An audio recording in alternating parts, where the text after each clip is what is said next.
મારું નામ સોલંકી હરેશકુમાર પ્રતાપજી છે। હું 75% દિવ્યાંગ છું। અહીંયા દાંતા તાલુકામાં મધ્યાહન ભોજનની જાહેરાત ભરતી પડી હતી, એમાં મેં ફોર્મ ભર્યું હતું બરાબર। ત્યારે આ લોકોએ શું કર્યું છે, જે ક્રાઇટેરિયાને આવવાના હોય એમને નથી લીધા, કારણ કે પહેલી પસંદગી દિવ્યાંગોની હોય ને વિધવાઓની હોય, અને સરકારશ્રીના જાહેરનામા પ્રમાણે અમને ભરતી નથી કરી બરાબર। ત્યારે દિવ્યાંગો માટે સ્પેશિયલ પરિપત્ર બહાર પડ્યો કે 4% દિવ્યાંગોને અનામત મળવી જોઈએ। તો આ ભરતીમાં કેમ 4% દિવ્યાંગોને અનામત ના મળી બરાબર?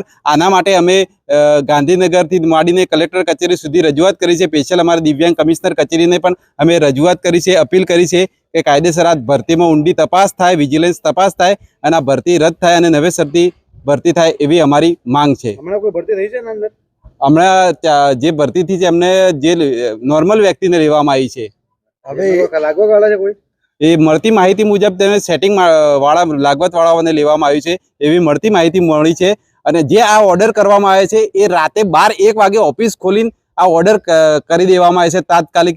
એવું તો શું ઇમરજન્સી હતી કે રાતે 12 વાગે ઓફિસ ખોલીને એમને ઓર્ડર કર્યા?